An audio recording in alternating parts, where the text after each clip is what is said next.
정은숙은 창가에 앉아 손목시계를 내려다보았다. 오전 8시 정각. 평생을 시간에 맞춰 살아온 습관은 은퇴 후에도 변하지 않았다. 마당 너머로 보이는 작은 텃밭에서는 남편 최성호가 상추를 따고 있었다. 올해로 70이 된 그의 등은 예전보다 굽었지만 여전히 부지런했다. 은숙은 따뜻한 보리차 한 잔을 들고 베란다로 나갔다. 5월의 아침 공기는 상쾌했고 멀리서 들려오는 새소리가 마음을 평온하게 했다. 이곳 양평의 작은 마을로 이사 온 지 벌써 3년이 지났다. 서울에서의 바쁜 교사 생활을 마감하고 둘만의 조용한 시간을 보내기 위해 선택한 곳이었다. 여보, 커피 한 잔 가져다 주겠어요? 성호가 고개를 들어 손을 흔들었다. 머리가 희끗해진 남편의 모습을 보니 갑자기 젊은 시절의 기억들이 떠올랐다. 결혼 초기 둘은 얼마나 아이를 간절히 원했던가. 신혼부터 시작된 불임의 긴 터널은 거의 15년을 지속되었다. 아이가 생기지 않는 것 같아요. 결혼 3년 차 은숙이 처음 이 말을 꺼냈을 때의 기억이 생생했다.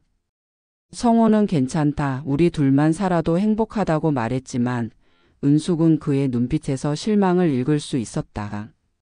시어머니의 은근한 압박, 친척들의 안타까운 시선, 그리고 무엇보다 자신을 향한 자책감이 은숙을 옥죄었다. 병원을 전전했다. 한의원도 다녔고 용하다는 점쟁이도 찾아갔다. 온갖 민간요법을 시도했지만 소용없었다. 은숙은 교단에 서서 아이들을 가르치면서도 집에 돌아가면 빈 방을 바라보며 눈물을 흘렸다. 성호 역시 말은 하지 않았지만 가끔 동네 아이들을 보며 아쉬워하는 눈빛을 감추지 못했다. 그런 세월이 흘러 은숙이 42살이 되던 해봄 기적이 일어났다. 선생님, 축하드려요. 임신하셨습니다. 산부인과 의사의 말을 듣는 순간 은숙은 현실감을 잃었다. 15년 동안 들어보지 못한 말이었다. 집에 돌아가 남편에게 알렸을 때 성호는 멀거니 서 있다가 갑자기 은숙을 안아들었다. 정말이야? 정말 우리 아이가? 둘은 그날 밤 서로를 붙잡고 울었다. 그토록 간절히 원했던 아이, 포기했다고 생각했던 꿈이 현실이 되는 순간이었다. 임신 기간 내내 은숙은 조심 또 조심했다. 매일 아침 배에 손을 얹고 우리 아가 엄마가 잘 지킬게라고 속삭였다. 성호는 아내가 무거운 것을 들지 못하게 했고 계단을 오를 때마다 팔을 잡아주었다. 학교에서도 동료 교사들이 은숙을 배려해 주었다. 하지만 임신 7개월에 접어들면서 문제가 생겼다. 고령 임신의 위험성 때문에 의사는 조심스럽게 입원을 권했다. 은숙은 2달 동안 병원에 누워 있어야 했다. 성호는 매일 병원을 오갔고 은숙은 천장을 바라보며 무사히 아이를 낳기만을 기도했다. 10월 어느 차갑고 맑은 아침 드디어 진통이 시작되었다. 분만실에서 은숙이 겪은 고통은 지금까지 경험했던 어떤 것보다 컸지만 아이의 첫 울음소리를 들었을 때의 감격은 이루 말할 수 없었다. 아들입니다. 간호사가 갓 태어난 아기를 은숙의 가슴에 올려주는 순간 세상의 모든 것이 멈춘 것 같았다. 작고 빨간 얼굴, 꼭 쥔 작은 주먹, 그리고 힘차게 울어대는 목소리. 은숙은 눈물을 흘리며 아이를 내려다보았다. 도윤아, 최도윤. 우리 아들. 이름을 지을 때도 신중했다.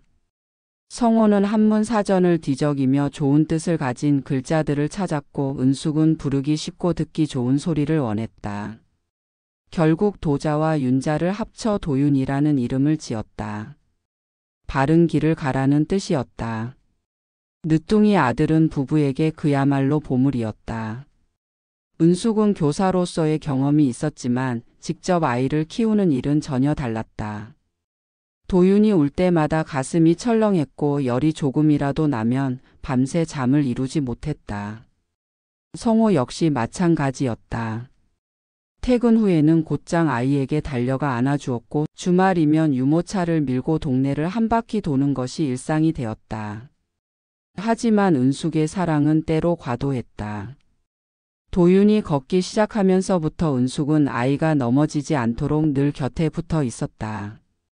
놀이터에서도 다른 아이들과 부딪히지 않게 세심히 살펴야 직성이 풀렸다. 유치원을 선택할 때도 집에서 가까운 곳보다는 시설이 좋고 안전한 곳을 우선했다.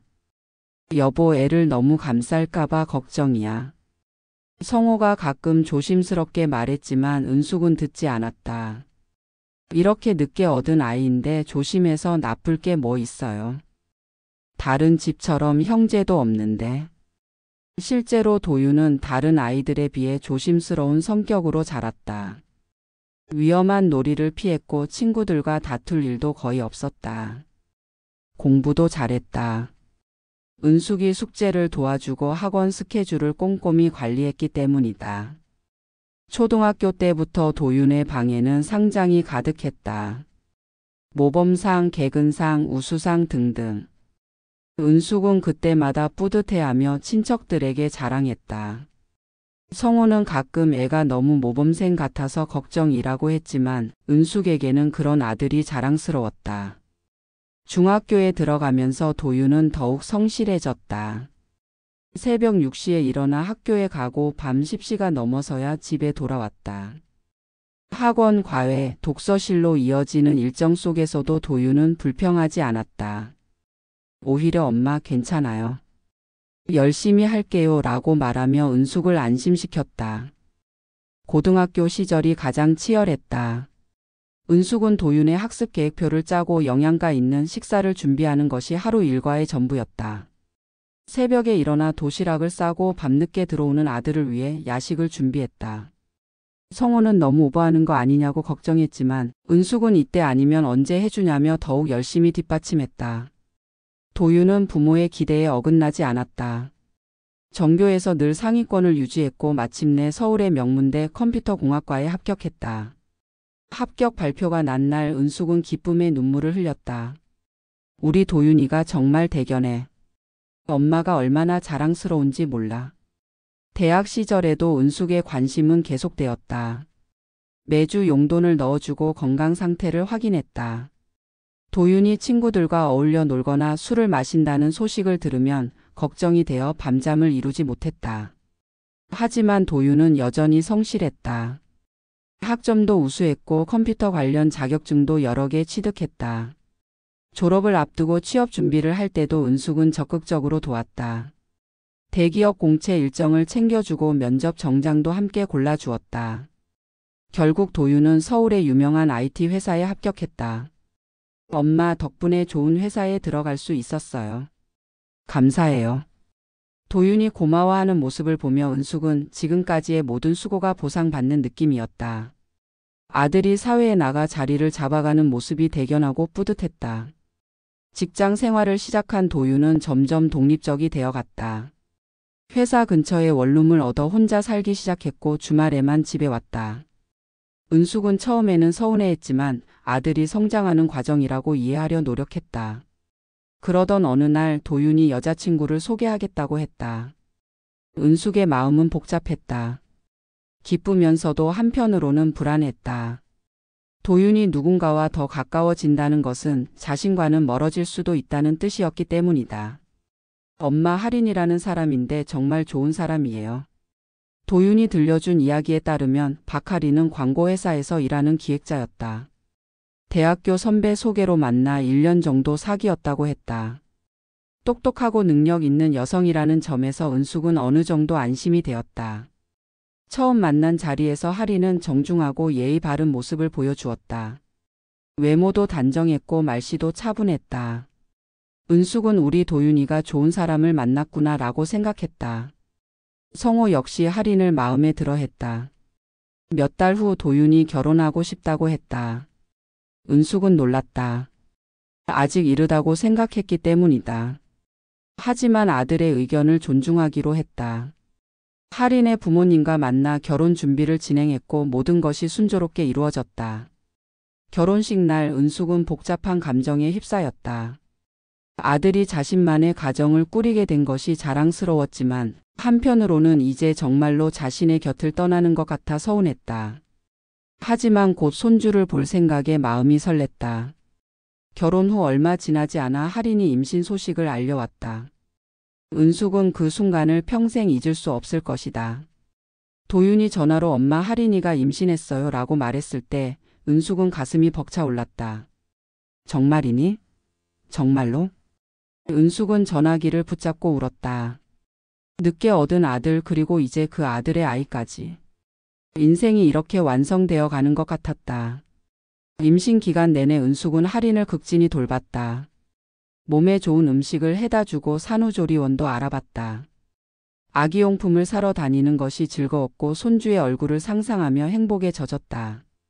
출산 예정일이 가까워질수록 은숙의 마음은 더욱 간절해졌다. 새벽에 잠이 깨면 우리 손주가 건강하게 태어나게 해달라고 기도했다. 성호도 마찬가지였다. 평소 무뚝뚝한 그가 아기용품 매장에서 이것저것 사자고 할 정도였다. 마침내 손주가 태어났다. 작고 예쁜 여자아이였다. 은숙은 분만실 밖에서 울음소리를 들었을 때부터 눈물이 멎지 않았다. 할인이 힘들게 낳은 아이 도윤의 딸 그리고 자신의 손녀. 할머니가 많이 사랑해 줄게. 우리 예쁜 공주. 신생아실 유리창 너머로 작은 아기를 바라보며 은숙은 다시 한번 인생의 기적을 느꼈다. 늦게 얻은 아들이 이제 자신도 아버지가 되었고 자신은 할머니가 되었다. 70 가까운 나이에 경험하는 이 기쁨은 그 무엇과도 바꿀 수 없었다. 그때만 해도 은숙은 이 행복이 영원할 것이라고 믿었다. 손주를 돌보며 평생 꿈꿔왔던 할머니의 역할을 하게 될 것이라고 기대했다. 하지만 진짜 시련은 이제 시작일 뿐이었다. 창밖에서 성호가 손을 흔들며 부르는 소리에 은숙은 현실로 돌아왔다. 따뜻한 보리차는 이미 식어 있었고 아침 햇살은 더욱 높이 올라와 있었다. 은숙은 천천히 자리에서 일어나 남편에게 커피를 가져다 주기 위해 부엌으로 향했다. 그 길 위에는 오래전 손주의 사진이 붙어 있는 냉장고가 있었고 은숙은 잠시 그 앞에 멈춰 서서 깊은 한숨을 내쉬었다.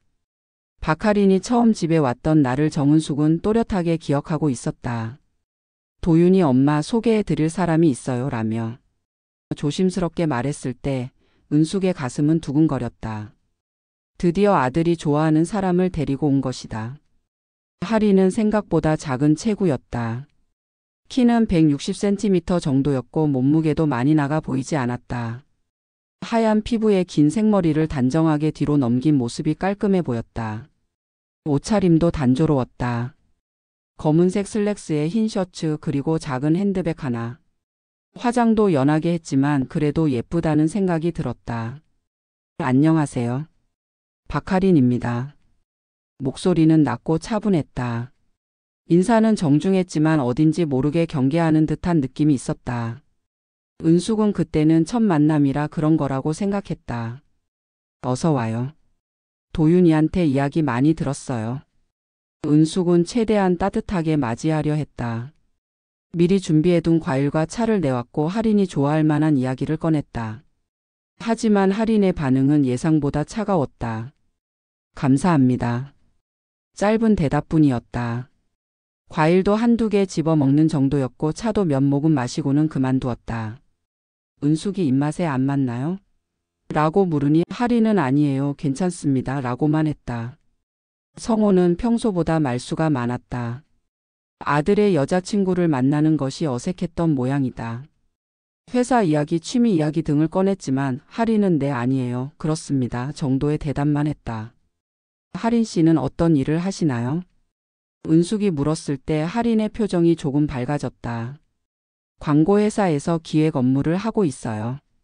브랜드 마케팅이 주 업무입니다. 처음으로 길게 말하는 할인을 보며 은숙은 안심했다. 그래도 일에 대한 자부심은 있구나 싶었다. 도윤도 옆에서 할인이가 정말 일을 잘해요 라며 자랑스러워했다. 그날 저녁 할인과 도윤이 돌아간 후 성호가 말했다. 좀 차가운 느낌이 있네. 첫 만남이라 그런 거겠죠. 요즘 젊은 사람들이 다들 그래요. 은숙은 남편을 달랬지만 속으로는 비슷한 생각을 하고 있었다. 하지만 아들이 좋다는 사람이니 시간을 두고 지켜보기로 했다. 두 번째 만남에서 하리는 조금 더 편해 보였다. 도윤과 함께 온 그녀는 이전보다는 말을 많이 했다. 특히 일 이야기를 할 때는 눈빛이 살아났다. 요즘 어떤 프로젝트를 하고 있어요? 은숙이 관심을 보이자 하리는 신제품 론칭 캠페인에 대해 설명했다. 복잡한 마케팅 용어들이 나왔지만 은숙은 열심히 들었다. 아들의 여자친구가 능력 있는 사람이라는 게 기뻤기 때문이다. 정말 대단하네요. 그런 큰 프로젝트를 맡다니. 하리는 처음으로 미소를 지었다. 하지만 그 미소도 잠깐이었다. 은숙이 고생이 많으시겠어요. 몸도 챙기셔야 해요라고 말하자 하린의 표정이 다시 굳어졌다. 괜찮습니다. 익숙해요. 그리고는 다시 말수가 줄어들었다. 은숙은 뭔가 잘못 말했나 싶어 당황했다. 며느리 될 사람의 건강을 걱정한 것뿐인데 왜 불편해하는 걸까? 저녁 준비를 하면서 은숙은 하린을 부엌으로 불렀다. 하린 씨 잠깐 도와주실 수 있어요? 하린은 일어나긴 했지만 부엌에 들어서며 눈살을 찌푸렸다. 은숙의 부엌은 전통적인 한국 가정의 부엌이었다. 된장, 고추장 항아리가 있었고 김치 냉고도 있었다. 각종 반찬들이 담긴 그릇들이 선반에 정리되어 있었다. 뭘 도와드릴까요? 하린의 목소리에는 미묘한 거부감이 섞여 있었다. 은숙은 간단한 일을 부탁했다.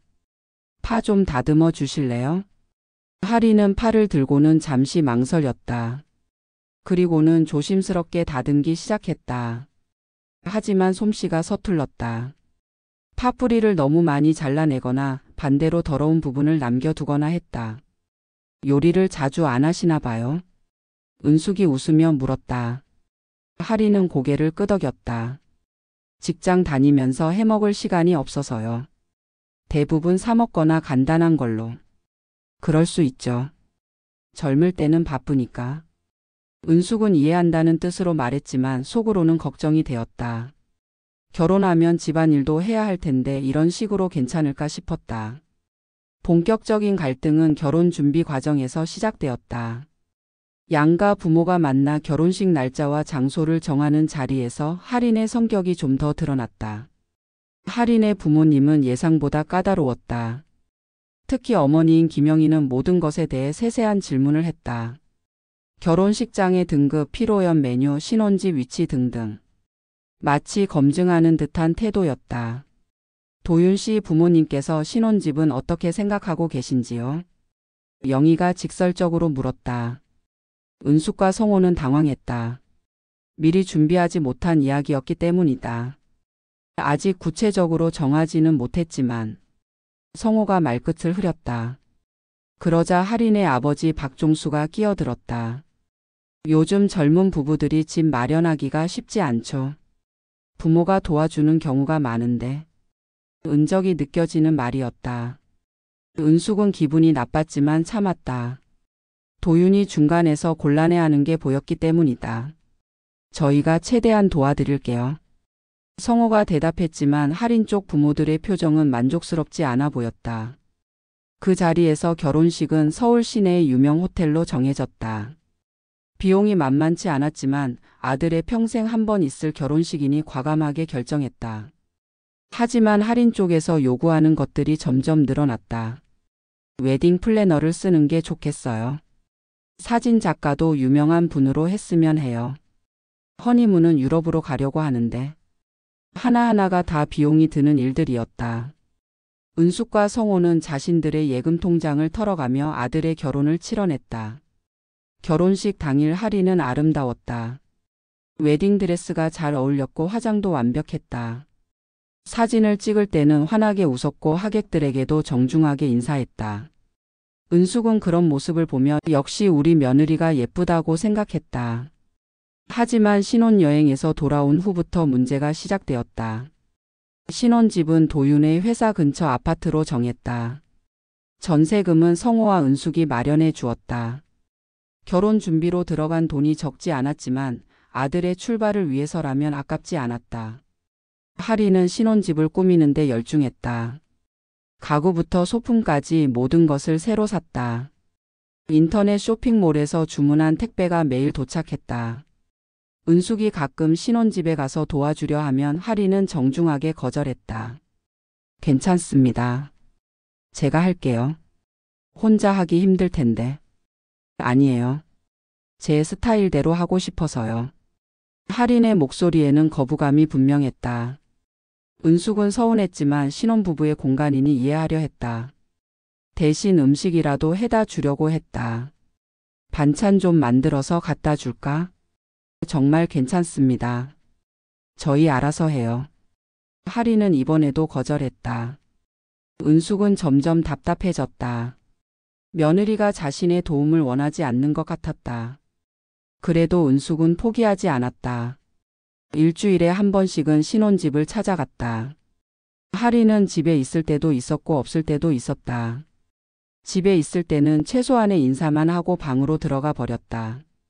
어느 날 은숙이 집을 찾아갔을 때 하린이 거실에서 노트북으로 일을 하고 있었다. 집에서도 일을 하는 모습에 은숙은 안쓰러웠다. 집에서까지 일을 하네. 몸이 무리 가지 않을까? 하린은 노트북에서 눈을 떼지 않고 대답했다. 바쁜 시기라서요. 차라도 한 잔 끓여줄까? 아니요, 지금 집중하고 있어서요. 냉정한 말투였다. 은숙은 할 말을 잃었다. 며느리가 자신을 귀찮아한다는 게 확실했다. 도윤이 나타났을 때 분위기가 조금 달라졌다. 하리는 남편에게는 다정하게 대했다. 하지만 은숙에게는 여전히 차갑게 굴었다. 엄마 뭐 드실 거 있어요?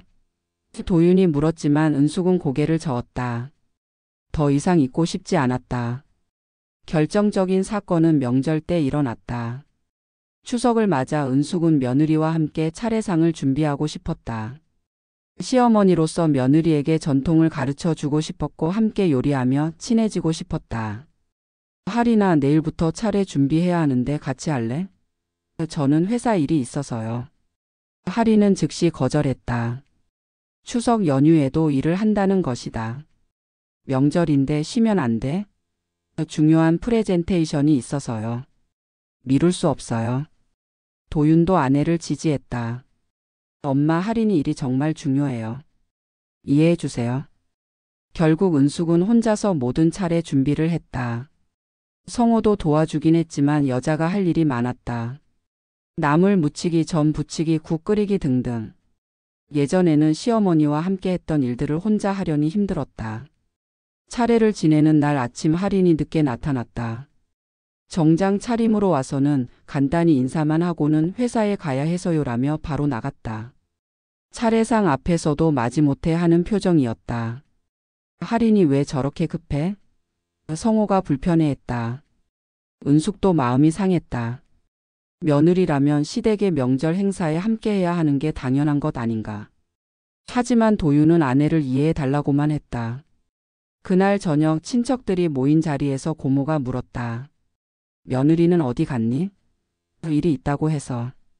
은숙이 대답했지만 어색한 분위기가 흘렀다. 다른 며느리들은 모두 참석했는데 하린만 없었던 것이다. 요즘 며느리들은 참 달라졌네. 삼촌이 중얼거렸다. 은숙은 부끄러워서 얼굴을 들 수 없었다. 임신 소식을 들었을 때 은숙의 마음은 복잡했다. 기쁘면서도 걱정이 되었다. 하린이 아이를 낳으면 더욱 까다로워질까봐 걱정이었다. 하지만 임신 후 하린의 태도는 조금 달라졌다. 예전보다는 은숙에게 의존하는 모습을 보였다. 입덧이 심할 때는 집에서 쉬면서 은숙이 해준 음식을 먹기도 했다. 어머님, 미역국 좀 끓여주시면 안 될까요? 처음으로 하린이 무언가를 부탁했다. 은숙은 기꺼이 미역국을 끓여 가져다 주었다. 하린도 맛있어요라고 말하며 다 먹었다. 아, 이제야 우리가 가족이 되는구나. 은숙은 그렇게 생각했다. 아이가 생기면서 하린도 시어머니의 도움이 필요하다는 걸 깨닫게 된 것 같았다. 하지만 좋은 시간은 오래가지 않았다. 입덧이 끝나고 안정기에 접어들면서 하린은 다시 예전의 모습으로 돌아갔다. 오히려 임신을 이유로 더 까다로워졌다. 공기가 답답해서 환기를 자주 시켜야 해요. 음식 냄새에 민감해져서 향신료는 빼주세요. 소음에 예민해서 TV 소리를 줄여주세요. 하나하나가 다 요구사항이었다. 은숙은 며느리가 임신했으니 당연히 배려해야 한다고 생각했다. 하지만 할인의 요구는 점점 늘어났다. 산부인과에 갈 때도 혼자 가려 했다. 은숙이 같이 가서 의사 선생님 말씀도 들어보자고 하면 괜찮습니다. 도윤이랑 갈게요라고 거절했다. 태교 음악을 들려주겠다고 해도 제가 좋아하는 걸로 할게요라고 했다. 아기용품을 사러 가자고 해도 인터넷으로 주문했어요라고 했다. 은숙은 점점 소외감을 느꼈다. 손주가 생긴다는 기쁨은 크지만 며느리가 자신을 배제하려 한다는 게 서운했다. 출산이 가까워지면서 할인은 더욱 예민해졌다. 사소한 일에도 신경질을 냈고 도윤한테도 짜증을 부리는 모습을 보였다. 산후조리원은 어디로 정했니?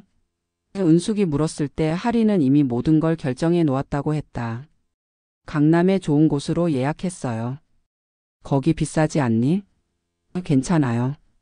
제가 알아서 해요. 또 거절당한 기분이었다. 은숙은 며느리가 자신의 도움을 원하지 않는다는 걸 확실히 알게 되었다. 출산 당일 은숙과 성호는 병원에서 기다렸다. 할인의 부모님도 와 있었다. 하지만 분만실에는 도윤만 들어갈 수 있었다. 은숙은 복도에서 기다리며 간절히 기도했다. 아이가 태어났다는 소식을 들었을 때 은숙은 울음을 터뜨렸다. 건강한 여자아이였다. 신생아실에서 작은 손녀를 보는 순간 모든 서운함이 사라지는 듯 했다. 하지만 산후조리원에서의 할인은 여전했다. 면회 시간에 가도 피곤하다며 오래 있지 말라고 했다. 아이를 보고 싶어하는 은숙의 마음을 알면서도 너무 자주 오시면 아이가 힘들어해요라고 말했다. 그럼 집에 와서 조리할까? 내가 미역국도 끓여주고 몸조리도 도와줄 텐데. 은숙의 제안에 할인은 단호하게 고개를 저었다. 아니요. 여기서 제대로 쉬고 싶어요. 결국 은숙은 산후조리원에서도 구경꾼 신세가 되었다. 손녀를 안아볼 수 있는 시간도 제한적이었고 할인이 허락하는 범위에서만 할머니 역할을 할 수 있었다. 그때 은숙은 알았다. 자신이 그토록 기다렸던 손주와의 만남이 이렇게 제약적일 줄은 몰랐다는 것을. 그리고 앞으로 더 큰 갈등이 기다리고 있을 것이라는 것을. 할인이 태어나던 날 은숙은 복잡한 심정으로 며느리와 손녀를 바라보았다. 행복해야 할 순간인데 왜 이렇게 마음이 무거운지 알 수 없었다. 하지만 그때는 이것이 시작에 불과하다는 것을 몰랐다. 진짜 시련은 이제부터 시작될 예정이었다. 박할인이 출산 휴가를 마치고 복직하겠다고 선언한 날 정은숙의 마음은 무거웠다. 생후 4개월 된 손녀 최예린이 드디어 자신의 품으로 올 것이라는 기쁨과 이제부터 본격적인 육아가 시작된다는 부담감이 교차했다. 어머니 정말 감사합니다. 예린이 잘 부탁드릴게요. 할인은 그날 아침 일찍 예린이를 데리고 왔다. 큰 육아용품 가방 2개와 함께였다. 기저귀, 분유, 이유식, 젖병, 장난감까지 온갖 물건들이 들어 있었다. 이 분유는 이 브랜드로만 주세요. 다른 건 절대 안 돼요. 할인은 분유통을 들어 보이며 강조했다. 가격표를 보니 일반 분유의 2배가 넘었다. 물도 생수로만 타주시고 온도는 정확히 37도여야 해요. 온도계로 꼭 재보세요. 하나하나 세세한 지시사항이었다. 은숙은 고개를 끄덕이며 들었지만 속으로는 답답했다. 자신도 아이를 키워본 경험이 있는데 이렇게까지 복잡하게 할 필요가 있을까 싶었다. 기저귀는 하루에 몇 개나 갈아야 하는지 메모해 놨어요. 똥을 쌌을 때는 물티슈로만 닦지 말고 미지근한 물로 씻겨주세요. 메모지에 빼곡히 적힌 내용들을 보며 은숙은 한숨이 나왔다. 마치 신입 보육교사에게 업무를 인수인계하는 것 같았다. 예린이 울음소리가 다 달라요. 배고플 때, 졸릴 때, 기저귀를 갈아달라고 할 때가 다 다르거든요. 할인은 핸드폰 녹음 기능을 켜서 예린이의 여러 가지 울음소리를 들려주었다. 이건 배고플 때 울음이고 이건 잠투정할 때 울음이에요. 잘 들어두세요. 은숙은 어이가 없었다. 아이의 울음소리를 녹음해서 분류해 놓다니. 하지만 며느리의 정성이라고 생각하며 참았다. 마침내 할인이 회사로 떠나고 은숙과 예린이만 남았다. 작은 손녀를 바라보며 은숙은 다짐했다. 우리 예린이 할머니가 잘 키워줄게. 육아는 생각보다 훨씬 힘들었다. 은숙이 도윤을 키웠을 때와는 완전히 달랐다. 20년도 더 지난 일이라 감각도 무뎌져 있었고 무엇보다 체력이 예전 같지 않았다. 예린이는 밤에 자주 깼다. 새벽 2시, 4시, 6시에 규칙적으로 깨서 울었다. 은숙은 그때마다 일어나 분유를 타주고 기저귀를 갈아주어야 했다. 성호는 내가 도와줄까? 했지만 은숙은 남자가 뭘 안다고 하며 혼자 감당했다. 한 달이 지나자 은숙의 몸에 이상 신호가 왔다. 허리가 아프기 시작했다. 예린이를 안고 달래다 보니 허리에 무리가 갔다. 무릎도 욱신거렸다. 바닥에 앉아서 예린이와 놀아주다 보니 관절이 뻣뻣해졌다. 여보, 병원에 가보는 게 어때? 성호가 걱정스럽게 말했다. 은숙의 얼굴이 눈에 띄게 야위어졌기 때문이다. 괜찮아요. 좀 적응하면 나아질 거예요. 하지만 적응은 쉽지 않았다. 예린이는 까다로운 아이였다. 조금만 환경이 바뀌어도 울었고 낯선 소리에 민감하게 반응했다. 은숙이 전화를 받거나 TV를 켜면 깜짝깜짝 놀라며 울음을 터뜨렸다. 무엇보다 힘든 것은 할인의 간섭이었다. 할인은 매일 퇴근 후 집에 들러 예린이 상태를 점검했다. 마치 감시하는 것 같은 느낌이었다. 어머니, 예린이 기저귀를 몇 번 갈았어요? 오늘 분유는 얼마나 먹었고요? 낮잠은 잘 잤나요? 하나하나 체크리스트를 확인하듯 물어봤다. 은숙은 하루 종일 있었던 일을 보고해야 하는 기분이었다. 어느 날은 예린이의 목에 작은 발진이 생겼다. 은숙도 놀라서 소아과에 데리고 가려고 했는데 할인이 먼저 발견했다. 이게 뭐예요? 왜 이런 게 생겼죠? 할인의 목소리에는 비난의 뜻이 섞여 있었다. 마치 은숙이 뭔가 잘못했다는 식이었다. 아마 날씨가 더워서 그런 것 같아요. 병원에 데리고 가려고 했어요. 그럼 미리 말씀하시죠. 저도 알아야 하는 거 아니에요? 할인의 목소리가 높아졌다. 은숙은 당황했다. 발진 정도는 흔한 일인데 왜 이렇게 화를 내는지 이해할 수 없었다. 갈등이 본격화된 것은 여름이 시작되면서부터였다. 날씨가 더워지자 은숙은 에어컨을 틀었다. 예린이가 더위를 타는 것 같았기 때문이다. 하지만 할인은 반대했다. 에어컨 바람이 직접 닿으면 안 돼요. 아이가 감기 걸어요. 그럼 어떻게 해요? 이렇게 더운데. 선풍기를 벽에 향하게 해서 간접 바람만 들어오게 하세요. 할인의 지시대로 하자니 너무 더웠다. 은숙도 땀으로 범벅이 되었고 예린이도 답답해서 더 울어댔다. 하지만 할인은 아이 건강이 우선이라며 고집했다. 음식 문제도 계속 불거졌다. 은숙이 이유식을 만들어주려 하면 할인은 시판 이유식이 더 위생적이라고 했다. 손수 만든 이유식을 거절당한 은숙은 상처를 받았다. 제가 도윤이 이유식도 다 만들어서 먹였는데 지금은 시대가 달라요. 영양 성분도 정확하고 위생 관리도 철저한 제품들이 나와요. 할인은 냉정하게 말했다. 은숙은 자신의 경험이 무시당하는 기분이었다. 세탁 방법도 문제가 되었다.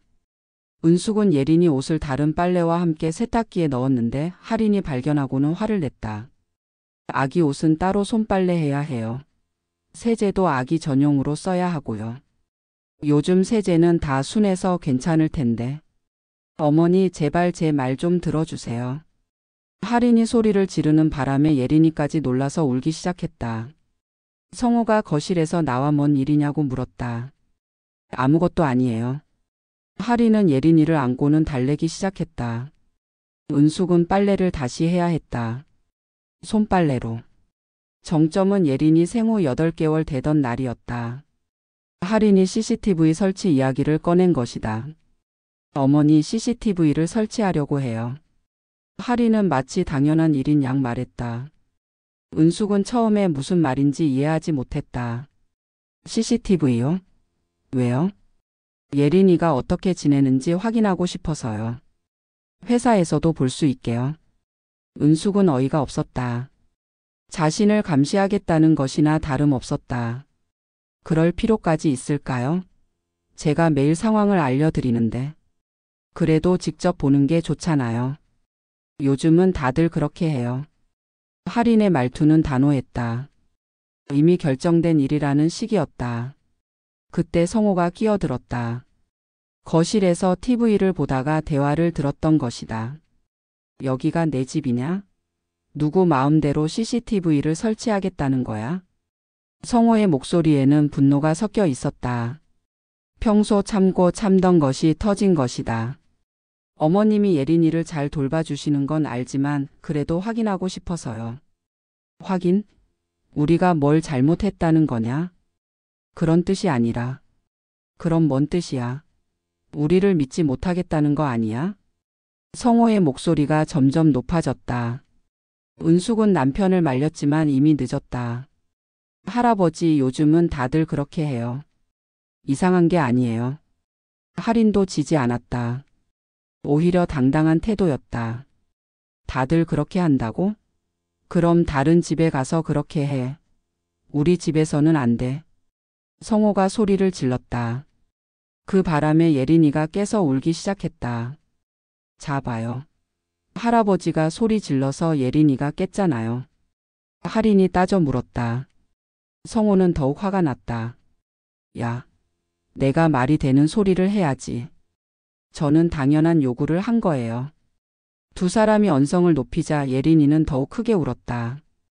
은숙은 어쩔 줄 몰라 했다. 그때 도윤이 나타났다. 퇴근길에 들른 것이었다.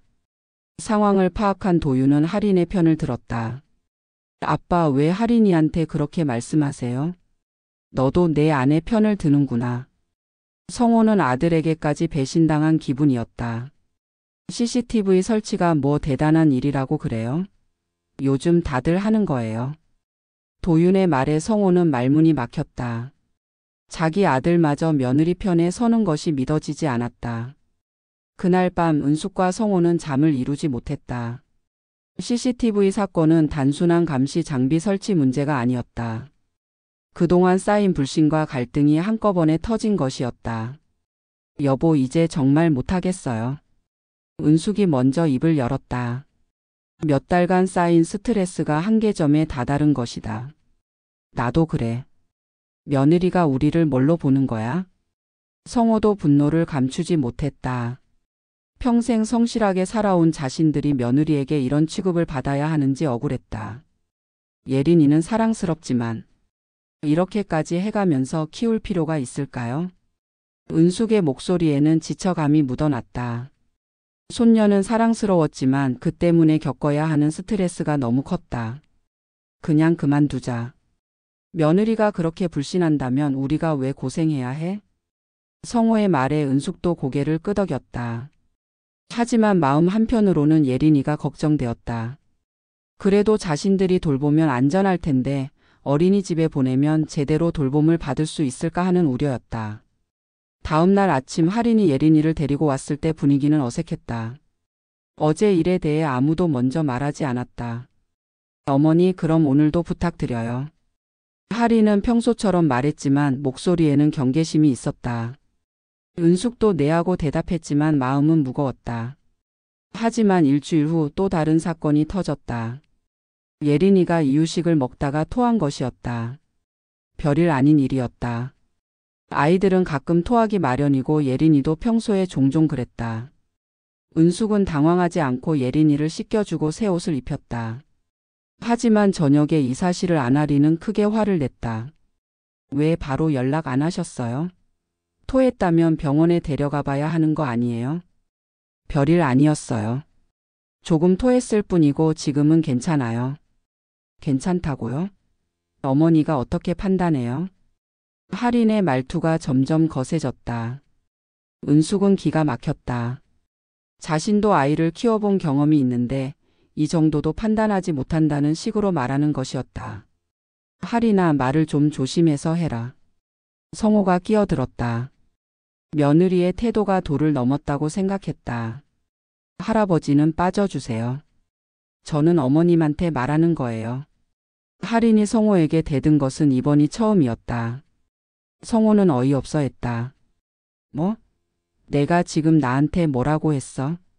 아이 문제는 엄마가 처리하는 게 맞잖아요. 할인은 물러서지 않았다. 오히려 더 당당했다. 그때 도윤이 나타났다. 할인의 전화를 받고 급히 온 것이었다. 무슨 일이에요? 예린이가 토했는데 어머님이 연락도 안 하고 병원도 안 데려갔어요. 할인이 울먹이며 호소했다. 마치 은숙이 예린이를 방치했다는 식이었다. 엄마 정말 그러셨어요? 도윤이 은숙을 바라봤다. 그 시선에는 의심이 섞여 있었다. 은숙은 충격을 받았다. 아들이 자신을 의심한다니. 도윤아, 할머니가 거짓말하겠니? 조금 토했을 뿐이야. 지금은 멀쩡하잖아. 그래도 연락은 했어야죠. 우리가 얼마나 걱정했는지 알아요? 도윤도 할인의 편을 들었다. 은숙은 서러웠다. 하루 종일 예린이를 돌보느라 진이 빠졌는데 이런 취급을 받다니. 그럼 이제 못 봐주겠어. 은숙이 마침내 폭발했다. 참고 참던 것이 한계에 다다른 것이다. 뭐가 못마땅한지 모르겠지만 우리도 예린이가 소중해. 그런데 우리를 이렇게 불신하면서 어떻게 맡겨? 어머님, 그런 뜻이 아니라. 됐어. 이제 내 자식 내가 알아서 해. 은숙은 그 자리에서 육아를 그만두겠다고 선언했다. 성호도 아내의 편에 섰다. 우리도 이제 나이가 있어. 이런 스트레스 받으면서까지 왜 키워야 해? 부부의 단호한 태도에 할인과 도윤은 당황했다. 갑자기 육아 도우미를 잃게 된 것이다. 그날 밤부터 할인과 도윤은 비상 계획을 세워야 했다. 할인은 회사에 육아휴직을 신청했지만 이미 복직한 지 몇 달이 지난 상황이라 쉽지 않았다. 어린이집을 알아봤지만 좋은 곳은 대기자가 많았다. 일주일 후 할인이 다시 찾아왔다. 이번에는 사과를 하러 온 것이었다. 어머님, 그동안 제가 너무했어요. 죄송해요. 할인은 고개를 숙였다. 하지만 은숙의 마음은 이미 돌아서고 난 후였다. 할인아, 미안하지만 이제 정말 못 봐줘. 우리도 나이가 있고 건강도 안 좋아져서. 그럼 일주일에 며칠만이라도. 할인이 애원했지만 은숙은 고개를 저었다. 성호도 마찬가지였다. 우리 결정은 바뀌지 않아. 예린이는 사랑스럽지만 이제는 너희들이 알아서 해야 해. 결국 할인은 빈손으로 돌아가야 했다. 그 후로도 몇 번 더 찾아와 사정했지만 은숙 부부의 마음은 변하지 않았다. 한 달 후 도윤이 혼자 찾아왔다. 아들의 얼굴은 많이 야위어 있었다. 엄마, 아빠, 정말 안 되겠어요? 할인이가 매일 울어요. 도윤아, 너도 이제 아빠야. 내 가족은 내가 책임져야 해. 은숙의 대답은 단호했다. 아들을 사랑하지만 더 이상 뒷바라지해 줄 수는 없다는 의미였다. 그동안 너무 많이 도와준 것 같아. 이제는 너희들이 독립해서 살아야 할 때야. 성호도 같은 의견이었다. 늦게 얻은 아들이라 너무 많이 보살펴준 것이 잘못이었다는 반성도 있었다. 도윤은 더 이상 말하지 못하고 돌아갔다. 그의 뒷모습을 바라보며 은숙은 마음이 아팠지만 이제는 어쩔 수 없다는 생각이 들었다. 며칠 후 들리는 소문에 따르면 할인은 결국 직장을 그만두고 전업주부가 되었다고 했다. 은숙은 복잡한 심정이었다. 며느리가 원하지 않던 선택을 하게 된 것이 안타깝기도 했지만 한편으로는 그럴 줄 알았다는 생각도 들었다. 그렇게 은숙과 성호의 육아 도우미 역할은 끝이 났다. 하지만 이것은 시작에 불과했다. 진짜 파국은 아직 남아 있었다. 6개월이 흘렀다. 정은숙과 최성호는 손녀 예린이와 떨어져 지내는 것이 이렇게 허전할 줄 몰랐다. 할인이 전업주부가 되면서 예린이를 직접 키우게 되었지만 할머니 할아버지와의 만남은 현저히 줄어들었다. 월에 한두 번, 그것도 할인의 허락하에서만 만날 수 있었다. 그나마도 할인이 자리를 지키고 있어야 한다는 조건이 붙었다. 마치 은숙과 성호를 신뢰하지 못하겠다는 신호였다. 오늘은 예린이 어린이집 가는 날이라서 시간이 별로 없어요. 할인은 늘 시간을 제한했다. 1시간, 길어야 2시간이면 예린이를 데리고 갔다. 은숙은 그런 며느리의 태도가 섭섭했지만 손녀를 보는 것만으로도 감사했다. 예린이는 하루가 다르게 자라고 있었다. 이제 걸음마를 시작한 지 2달이 넘어서 제법 능숙하게 돌아다녔다. 우리 예린이 정말 많이 컸네. 은숙이 예린이를 안아 올리며 말했을 때 하리는 즉시 제지했다. 너무 높이 들어 올리지 마세요. 떨어뜨릴 수 있어요. 괜찮아요. 제가 조심히 할게요. 그래도 위험해요. 하린의 과보호는 여전했다. 예린이가 계단 근처에 가면 안 된다. 모서리가 있는 곳에는 가지 말라. 이것저것 만지면 안 된다. 하나하나가 다 금기사항이었다. 성호는 그런 모습을 보며 혀를 찼다. 저렇게 키우면 아이가 겁쟁이가 될 텐데. 하지만 하리는 듣지 않았다. 예린이의 안전이 최우선이라는 게 그녀의 철학이었다. 그날도 평범한 일요일이었다. 하린과 도윤이 예린이를 데리고 왔다. 오랜만에 함께 점심을 먹자고 한 것이다. 오늘은 좀 오래 계세요. 예린이도 할머니 할아버지랑 놀고 싶어 해요. 도윤이 말했다. 은숙은 기뻤다. 오랜만에 손녀와 시간을 보낼 수 있게 된 것이다. 점심 준비를 하면서 은숙은 들뜬 기분이었다. 예린이가 좋아할 만한 부드러운 음식들을 준비했다. 계란찜, 두부조림, 호박죽까지. 하린도 이번에는 맛있겠어요라고 말하며 호의적인 반응을 보였다. 식사 시간이 즐거웠다. 예린이는 할머니가 떠먹여주는 호박죽을 맛있게 먹었다. 입가에 묻은 것을 닦아주며 은숙은 행복했다. 우리 예린이 정말 잘 먹네. 할머니가 해준 거라서 더 맛있지? 예린이는 응 하며 고개를 끄덕였다. 벌써 단어들을 제법 말할 수 있게 되었다. 식사 후 거실에서 놀이 시간이 시작되었다.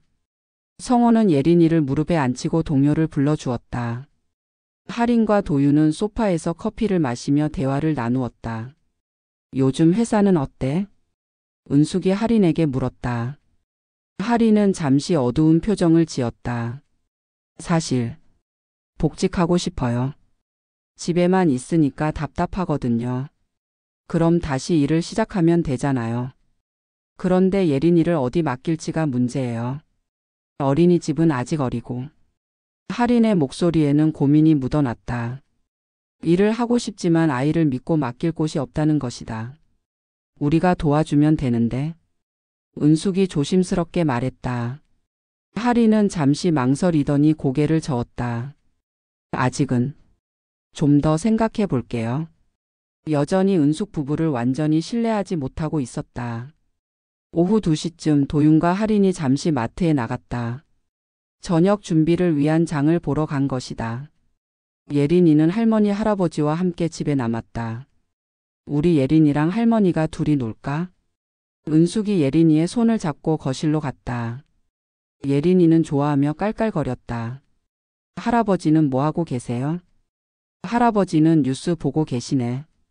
우리 둘이 놀자. 은숙은 예린이와 함께 블록 놀이를 시작했다. 예린이는 블록을 쌓는 것을 좋아했다. 하나씩 올려놓으며 쌓아요 하고 말했다. 그때 전화가 울렸다. 은숙의 핸드폰이었다.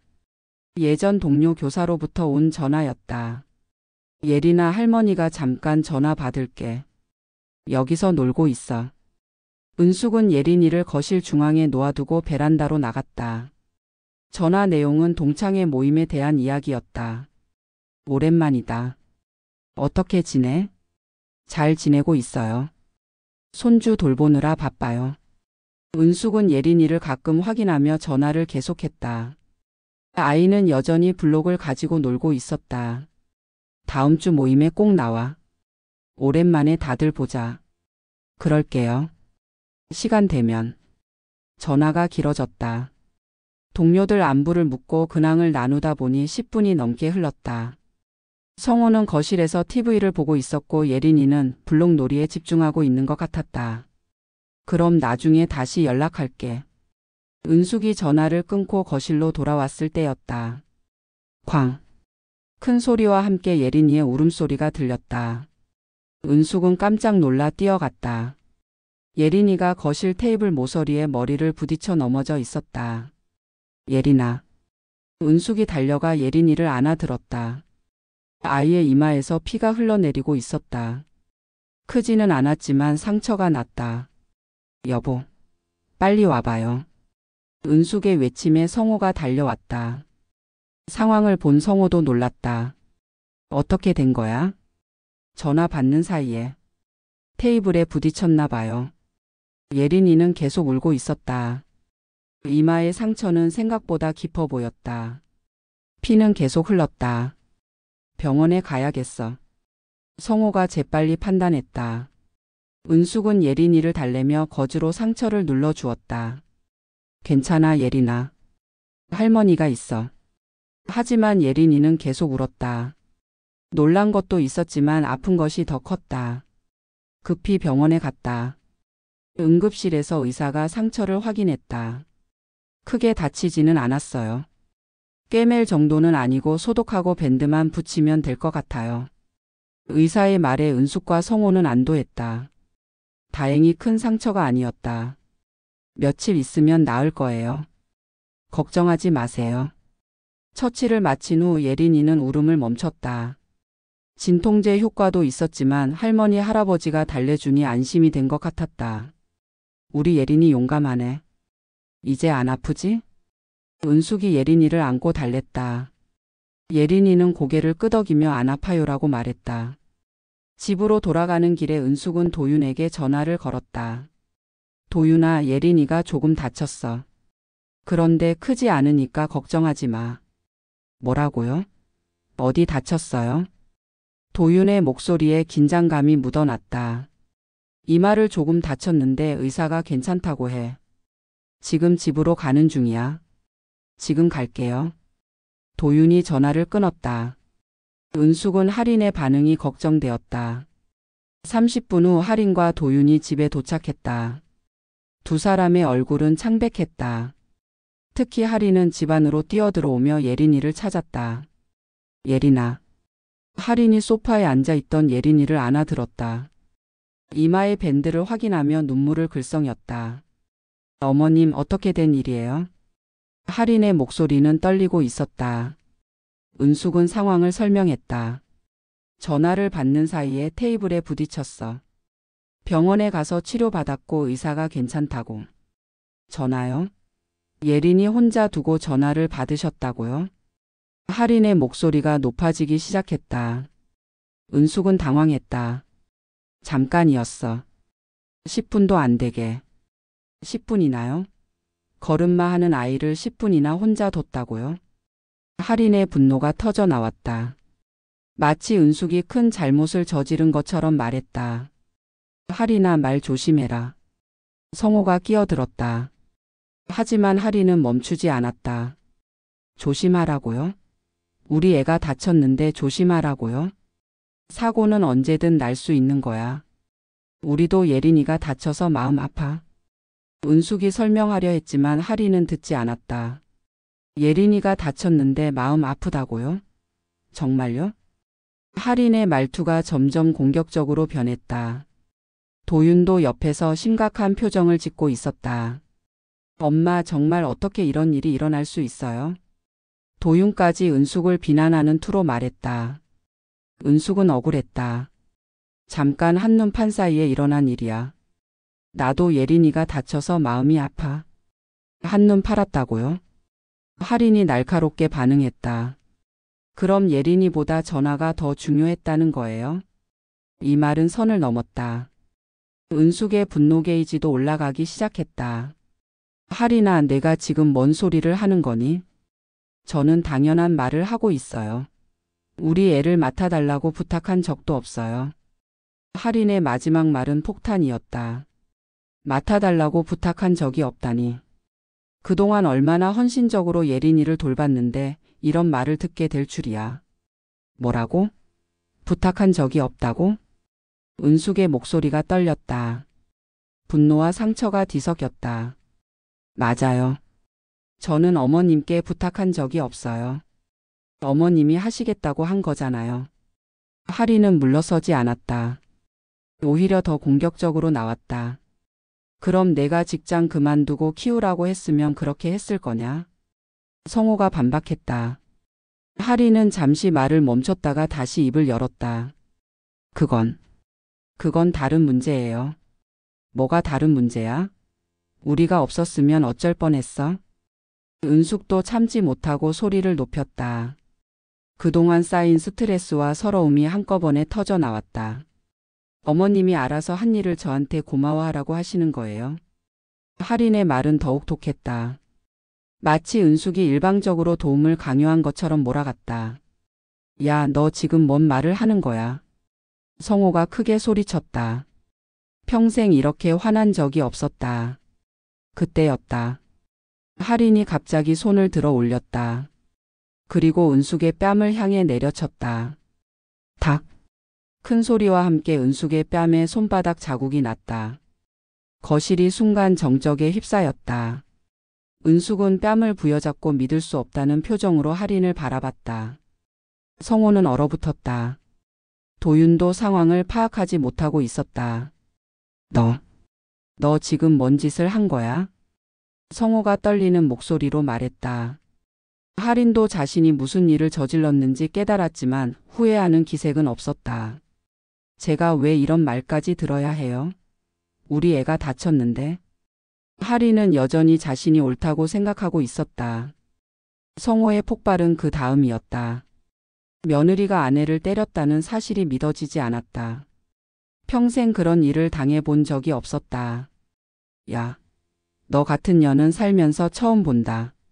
성호가 할인에게 다가가며 소리쳤다. 그리고 할인의 뺨을 똑같이 때렸다. 탁! 할인도 뺨을 맞고 비틀거렸다. 그제야 도윤이 개입했다. 아버지, 왜 할인이를 때려요? 도윤이 성호와 할인 사이에 끼어들었다. 믿을 수 없게도 아들은 아내를 보호하고 있었다. 내 마누라가 엄마를 먼저 때렸어. 이 상황이 보이지 않니? 성호가 분노로 소리쳤다. 하지만 도윤은 이해하지 못하는 듯 했다. 그래도 어른이 먼저 때리면 안 되잖아요. 도윤의 말에 성호는 더욱 분노했다. 자기 아들이 옳고 그름을 분별하지 못한다는 것이 한심했다. 옳고 그름도 모르는 놈이 되었구나. 아버지 할인이가 흥분해서 그런 거예요. 이해해 주세요. 도윤이 아내를 감싸는 말을 하자 은숙도 참지 못했다. 이해해 달라고? 내 아내가 내 엄마를 때렸는데 이해해 달라고? 은숙의 목소리에는 절망감이 묻어났다. 아들마저 자신을 배신한 기분이었다. 엄마도 할인이 입장에서 생각해 보세요. 애가 다쳤으니까. 그래, 내 아내 편을 들어라. 내가 그런 놈인 줄 몰랐다. 성호가 아들을 향해 쏘아붙였다. 도윤은 더 이상 할 말이 없었다. 할인은 뺨을 부여잡고 울고 있었다. 하지만 사과의 말은 없었다.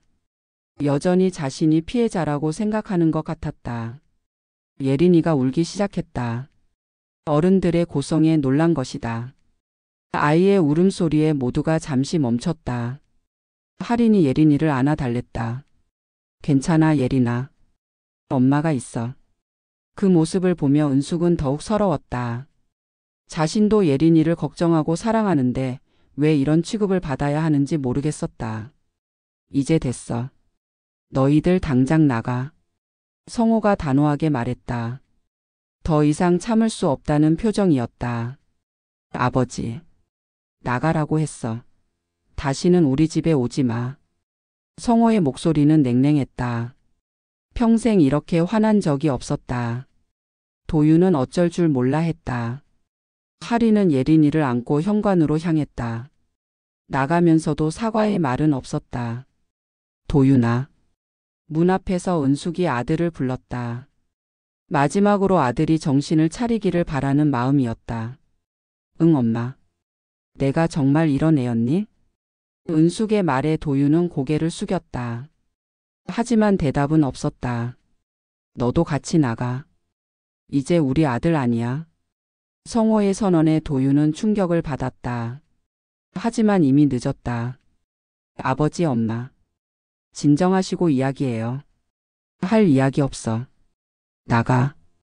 결국 도윤도 할인과 예린이를 따라 나갔다. 현관문이 닫히는 소리가 크게 울렸다. 거실에 은숙과 성호만 남았다. 두 사람은 한동안 말이 없었다. 방금 벌어진 일이 현실인지 믿어지지 않았다. 은숙은 소파에 주저앉았다. 뺨이 여전히 화끈거렸다. 며느리에게 뺨을 맞다니. 60년 넘게 살면서 이런 모욕을 당할 줄이야. 여보. 은숙이 떨리는 목소리로 불렀다. 성호도 옆에 앉았다. 괜찮아? 성호가 은숙의 뺨을 살펴봤다. 빨갛게 부어 있었다. 아직도 믿어지지 않아요. 며느리가 시어머니를 때리다니. 은숙의 눈에서 눈물이 흘렀다. 분노보다는 서러움이 컸다. 나도 그래. 우리가 뭘 그렇게 잘못했다고. 성호도 목이 메었다. 평생 착하게 살아왔는데 이런 일을 당하다니. 도윤이도 그렇고. 우리 아들이 저렇게 변할 줄이야. 은숙이 한숨을 쉬었다. 며느리보다 아들이 더 실망스러웠다. 자기를 키워준 부모보다 아내를 선택한 것이. 우리가 너무 애지중지 키운 게 잘못이었나 봐. 성호의 말에 은숙도 고개를 끄덕였다. 늦게 얻은 아들이라 과보했던 것이 독이 된 것 같았다. 이제 어떻게 하지? 모르겠어. 당분간은 보고 싶지도 않아. 두 사람은 깊은 상처를 안고 그날 밤을 보내야 했다. 그리고 이 일이 단순한 가족 간의 다툼이 아니라 관계를 완전히 바꿔놓을 사건이라는 것을 직감했다. 밤이 깊어도 잠은 오지 않았다. 은숙은 뺨의 아픔보다 마음의 아픔이 더 컸다. 그리고 성호는 앞으로 어떻게 살아야 할지 막막했다. 그날은 정말로 돌이킬 수 없는 하루가 되었다. 그 사건이 일어나고 사흘이 지났다. 정은숙은 거울 앞에 서서 자신의 뺨을 만져보았다. 빨간 자국은 많이 사라졌지만 마음의 상처는 더욱 깊어만 갔다. 60년 넘게 살면서 누군가에게 뺨을 맞아본 적이 없었다. 그것도 며느리에게. 최성호는 거실 소파에 앉아 멍하니 TV를 바라보고 있었다. 화면에서는 아침 뉴스가 나오고 있었지만 내용은 전혀 들리지 않았다. 머릿속은 온통 그날의 일들로 가득했다. 여보. 은숙이 성호 옆에 앉았다. 두 사람 모두 지친 기색이 역력했다. 잠 못 잤어? 한숨도 못 잤어요. 계속 그 일만 생각나서. 은숙의 목소리는 쉬어 있었다. 사흘 동안 울어서 목이 상한 것이다. 나도 마찬가지야. 정말 믿어지지 않아. 성호도 한숨을 깊게 내쉬었다. 평생 성실하게 살아온 자신들이 이런 일을 당할 줄이야. 도윤이가 연락 왔어? 아니. 넌? 나도. 두 사람은 다시 침묵에 빠졌다. 아들로부터 사과의 연락이라도 올 줄 알았는데 사흘이 지나도록 아무 소식이 없었다. 휴대폰이 울렸다. 은숙의 폰이었다. 화면에 도윤이라는 이름이 떴다. 은숙과 성호는 서로를 바라봤다. 받아볼까? 그래. 은숙이 전화를 받았다. 여보세요? 엄마. 도윤의 목소리가 들렸다. 평소보다 많이 풀이 죽어 있었다. 응. 은숙의 대답은 차가웠다. 며칠 전까지만 해도 아들의 목소리만 들어도 반가웠는데 이제는 그렇지 않았다. 그날 일로 이야기 좀 하고 싶어서. 할 이야기 있어? 엄마 아빠도 전화 바꿔주시면 안 될까요? 같이 이야기하고 싶어서요. 은숙은 성호를 바라봤다. 성호가 고개를 끄덕였다. 스피커폰으로 할게. 전화가 스피커로 연결되었다. 아버지도 계세요? 응, 있다. 성호의 목소리도 평소보다 차가웠다. 죄송해요. 정말 죄송해요. 도윤이 사과의 말을 꺼냈다. 하지만 은숙과 성호의 마음은 쉽게 풀리지 않았다. 뭐가 미안하다는 거야? 성호가 날카롭게 물었다. 도윤이 정확히 무엇에 대해 사과하는지 알고 싶었다. 그날 할인이가 엄마를 때린 일이요. 그리고 제가 아버지 어머니 편을 들지 못한 일. 목소리가 작아졌다. 적어도 자신이 뭘 잘못했는지는 알고 있는 것 같았다. 그걸 지금 깨달았어? 은숙이 실망스러운 목소리로 말했다. 아니에요. 그날 밤부터 계속 생각했어요.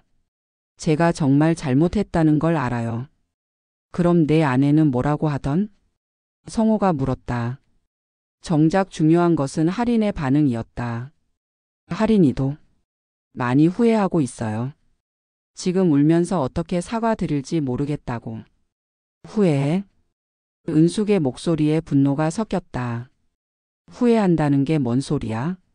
그때는 당당하더니 엄마 할인이도 흥분해서 그랬어요. 평소에는 절대 그런 사람이 아니에요. 도윤이 아내를 변호했다. 하지만 그 말이 은숙을 더욱 화나게 했다. 흥분해서? 흥분했다고 시어머니를 때려도 되는 거야? 그게 아니라. 그럼 뭐야? 너는 끝까지 내 아내 편을 들 거야? 은숙의 목소리가 높아졌다. 아들이 아직도 상황을 제대로 파악하지 못하고 있었다. 엄마 제발 한 번만 봐주세요. 할인이가 정말 잘못했다고 인정해요. 인정한다고? 성호가 비웃듯 말했다. 그럼 할인이가 직접 와서 사과해야 하는 거 아니야? 그게 할인이가 너무 무서워해요. 할아버지한테 뺨을 맞은 후로 트라우마가. 도윤의 말에 성호는 어이가 없었다. 트라우마? 먼저 때린 건 내 아내야. 알아요. 하지만 할인이도 많이 충격받았어요. 우리는 충격 안 받았다고? 은숙이 분노로 떨며 말했다. 며느리한테 뺨 맞은 우리 마음은 생각 안 해? 전화기 너머로 도윤이 한숨 쉬는 소리가 들렸다. 엄마 아버지. 제발 한 번만 용서해 주세요. 다시는 이런 일 없을 거예요. 하지만 은숙과 성호의 마음은 이미 돌아서고 난 후였다. 도윤아. 성호가 단호한 목소리로 말했다. 응 아버지. 우리 결심했어. 네? 도윤의 목소리에 불안감이 묻어났다. 이제 정말로 끝이야. 너희들과는 더 이상 만나지 않을 거야. 아버지 그게 무슨. 그동안 우리가 너를 너무 애지중지 키운 게 잘못이었어. 그래서 이런 일이 생긴 거야. 성호의 목소리는 냉정했다. 며칠간의 고민 끝에 내린 결론이었다. 아버지 제발 그렇게 말하지 마세요. 미안하지만 우리 마음은 바뀌지 않을 거야. 은숙도 같은 의견이었다. 엄마도 그렇게 생각해요? 응. 이제 우리는 우리대로 살 거야. 그럼 예린이는 어떻게 해요? 할머니 할아버지가 없으면. 도윤이 손녀를 언급했다. 은숙의 마음이 흔들렸다. 예린이는 제가 없었다. 하지만 성호는 흔들리지 않았다. 예린이도 안 봐. 너희들이 알아서 키워. 아버지. 더 이상 할 말 없어. 전화 끊는다. 성호가 전화를 끊으려 했다. 잠깐만요. 아버지 엄마. 도윤의 다급한 목소리가 들렸다. 그럼 저희가 어떻게 하면 되는 거예요? 정말로 다시는 안 만날 거예요? 그래. 제발. 다시 생각해 보세요. 가족인데. 가족? 은숙이 쓸쓸하게 웃었다. 가족이 시어머니를 때려? 그게 가족이야? 엄마. 됐어. 이제 진짜 끝이야. 은숙이 전화를 끊었다. 거실에 다시 정적이 흘렀다. 잘한 거겠지? 은숙이 성호에게 물었다. 성호도 확신이 서지 않았다. 모르겠어. 하지만 이대로는 못 살겠어. 나도 그래요. 두 사람은 서로를 바라보았다. 이제 정말로 둘만 남은 것이다. 그날 오후 은숙과 성호는 산책을 나갔다. 집에만 있으니 답답했고 계속 우울한 생각만 들었다. 동네 뒷산 산책로를 걸으며 성호가 말했다. 여보, 우리 이사 가지 않을래? 이사요? 은숙이 놀라서 되물었다. 이 집에 있으면 계속 그 일들이 생각날 것 같아. 아예 다른 곳으로 가서 새로 시작하자. 성호의 제안에 은숙도 고개를 끄덕였다. 실제로 집에 있을 때마다 그날의 일들이 떠올랐다. 거실의 소파, 예린이가 다쳤던 테이블, 할인이 자신을 때렸던 그 자리. 어디로 갈까요? 바닷가 어때? 예전에 우리 신혼여행 갔던 동해안 쪽으로. 바닷가. 은숙이 그 말을 되뇌었다. 바다를 보며 살다니. 생각만 해도 마음이 조금 편해지는 것 같았다. 거기서 조용히 둘이 살자. 이제는 자식한테 기대지 말고. 그럴까요? 그래. 우리 나이가 몇 살인데 지금까지 자식 뒷바라지만 했어. 이제 우리를 위해서 살자. 성호의 말에 은숙도 동감했다. 지금까지 아들을 위해 손녀를 위해서만 살았다. 정작 자신들을 위한 시간은 거의 없었다. 하지만 여기 집은 어떻게 해요? 팔자. 그 돈으로 바닷가에 작은 집이라도 사고. 성호는 이미 계획을 세우고 있었다. 그런데 도윤이한테 말해야 하지 않을까요? 왜? 우리가 어디 사는지 알려줄 필요 있어? 그렇긴 하지만 은숙은 여전히 아들이 걱정되었다. 하지만 성호의 결심은 굳어 보였다. 이번 기회에 완전히 정리하자. 아들도 며느리도 손녀도 다 잊고 우리만의 삶을 살자. 집으로 돌아온 후 두 사람은 본격적으로 이사 계획을 세우기 시작했다. 성호는 인터넷으로 동해안 지역의 부동산 매물을 찾아보았다. 여기 어때? 성호가 컴퓨터 화면을 가리키며 말했다. 강원도 강릉 근처의 작은 마을이었다. 바다가 가깝고 집값도 저렴했다. 좋아 보이네요. 조용하고. 은숙도 마음에 들어했다.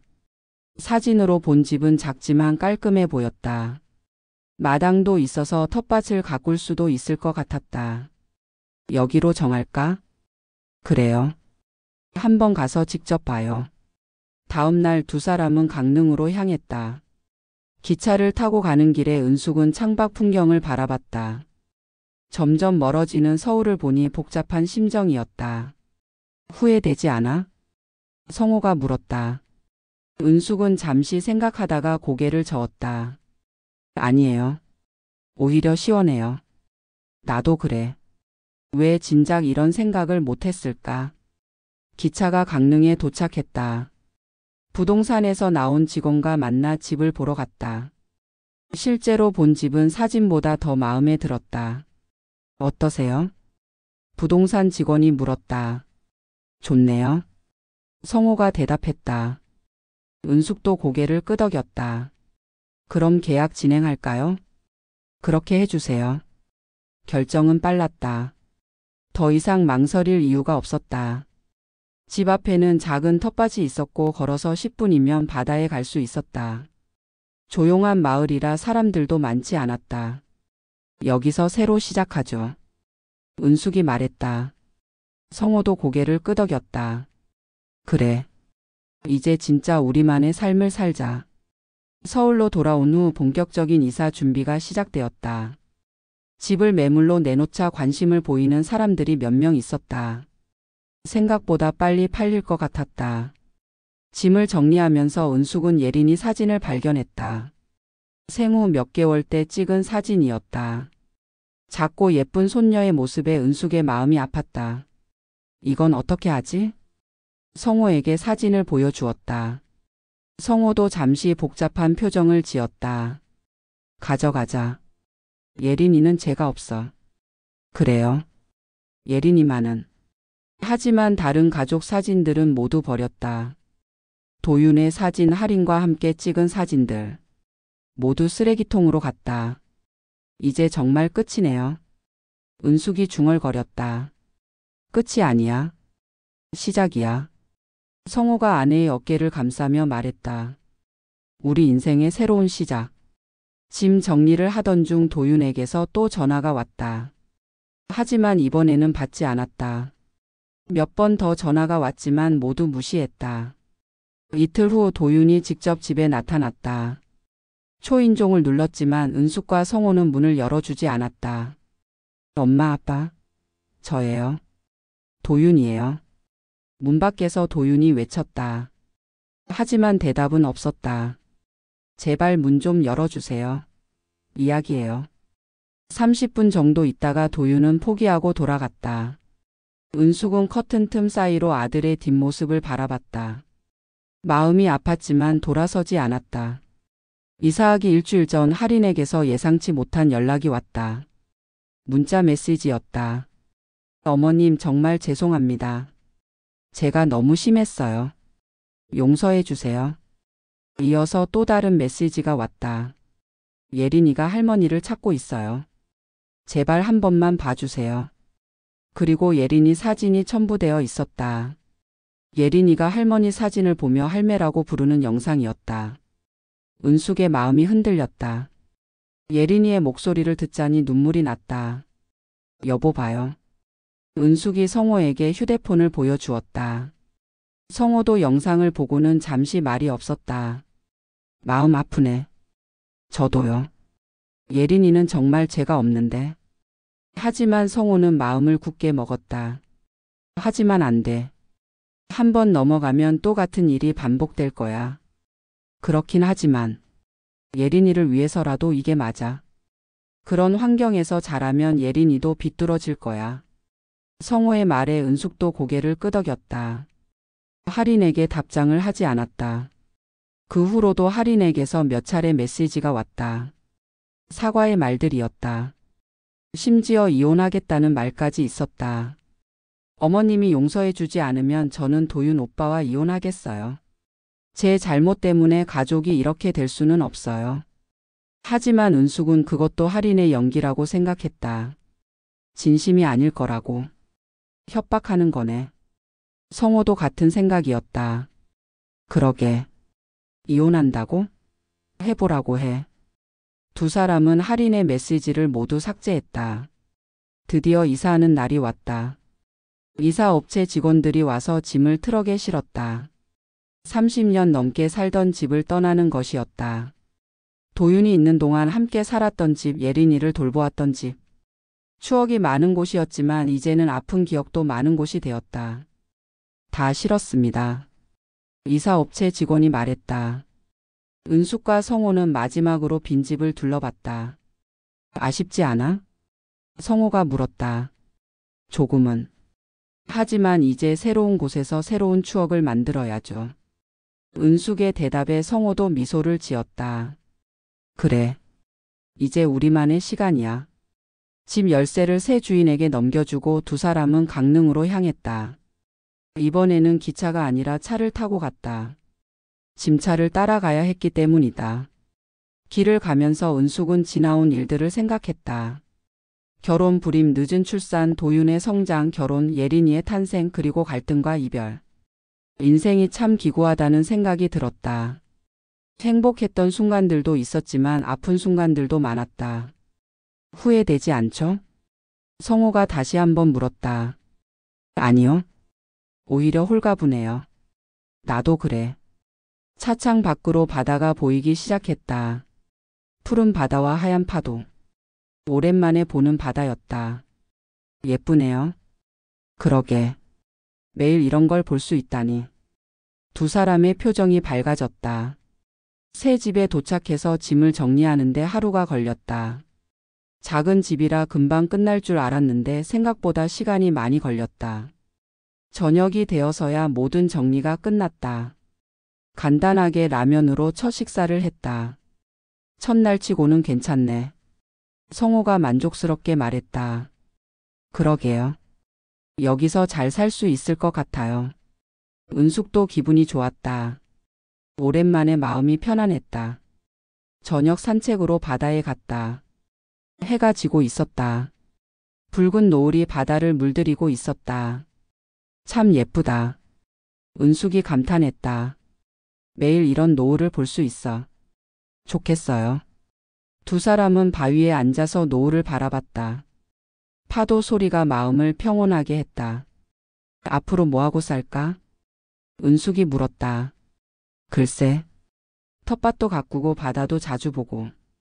그냥 평범하게 살자. 좋아요. 가끔 여행도 가고. 어디로? 제주도도 가보고 부산도 가보고. 그동안 못 가본 곳들. 성호의 계획에 은숙도 고개를 끄덕였다. 그거 좋겠네요. 해가 완전히 지고 어둠이 내렸다. 두 사람은 집으로 돌아왔다. 침실에서 은숙은 예린이 사진을 꺼냈다. 유일하게 가져온 가족 사진이었다. 이건 어디 둘까요? 성호도 사진을 바라봤다. 작고 예쁜 손녀의 모습이 그리웠다. 거실에 두자.